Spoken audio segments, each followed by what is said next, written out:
নমস্কার, সনাতন ধর্মকথা চ্যানেলে আপনাদের সবাইকে স্বাগত।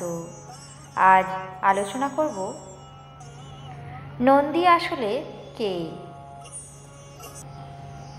কোনো শিব ভক্তের মনোবাঞ্ছা নন্দীর কানে পৌঁছালে অবশ্যই সেই মনোবাঞ্ছা পূর্ণ হয়। ভগবান শিবের বাহন বলা হয় নন্দীকে। নন্দী হল মহাদেবের সহচর। যেখানেই ভগবান শিব সেখানেই নন্দী মহারাজ। শিবের মন্দিরের সামনে কিংবা শিবের মূর্তির সামনে হাঁটু মুড়ে বসে থাকে নন্দী। শিবের বাসস্থানের প্রবেশদ্বারের রক্ষীর দায়িত্ব পালন করে এই নন্দী। কিন্তু সবসময় কেন ভগবান শিবের সামনে নন্দীর মূর্তি রাখা হয়? শিলাদ মুনি ব্রহ্মচারী হওয়ার কারণে রাজবংশের অবসান দেখে তার পূর্বপুরুষেরা উদ্বিগ্ন হতে শুরু করেন।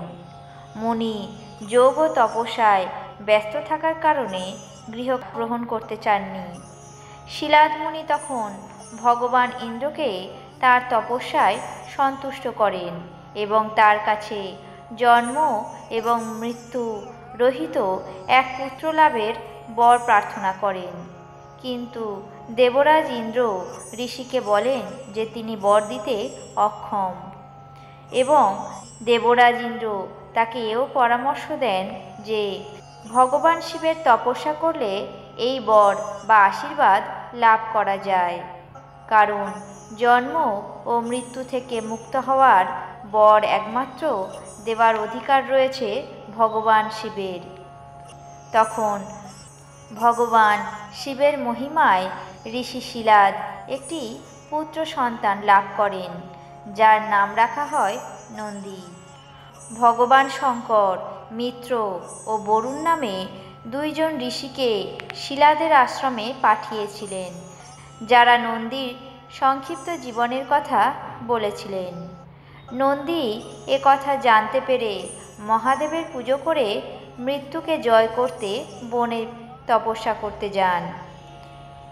দিনরাত ভগবান শিবের তপস্যা করে শিবকে সন্তুষ্ট করে নন্দী।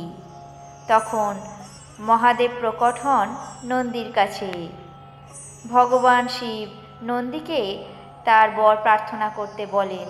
তখন নন্দী বলেন, আমি সারা জীবন শুধুমাত্র তোমার সঙ্গেই থাকতে চাই।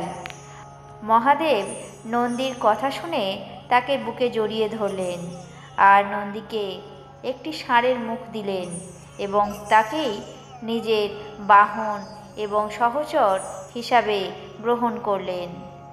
এর সঙ্গে ভগবান মহাদেব নন্দীকে অমর হওয়ার বর দেন। সেই সঙ্গে তিনি এও বর দেন যে যখনই কোনো শিবের মূর্তি স্থাপন করা হবে তার সামনে নন্দীর মূর্তি থাকা বাধ্যতামূলক, অন্যথায় সেই মূর্তিটি অসম্পূর্ণ বলে বিবেচনা করা হবে। বেশিরভাগ সময় ভগবান শিব ধ্যানে মগ্ন থাকে।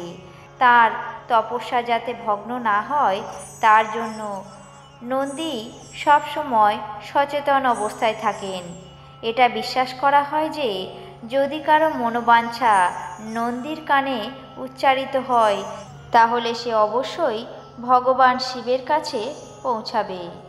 এটা বিশ্বাস করা হয় যে ভগবান শিব স্বয়ং নন্দীকে এই আশীর্বাদ দিয়েছিলেন যে যে ভক্ত নন্দীর কানে শুদ্ধ চিত্তে তাদের ইচ্ছার কথা বলবেন তার সমস্ত মনোবাঞ্ছা অর্থাৎ ইচ্ছা অবশ্যই পূর্ণ হবে। এই ছিল শিবের বাহন নন্দীর পরিচয়। আপনাদের কেমন লাগলো তা অবশ্যই কমেন্ট বক্সে জানাবেন। চ্যানেলটিকে সাবস্ক্রাইব করবেন, লাইক করবেন, শেয়ার করবেন। ধন্যবাদ।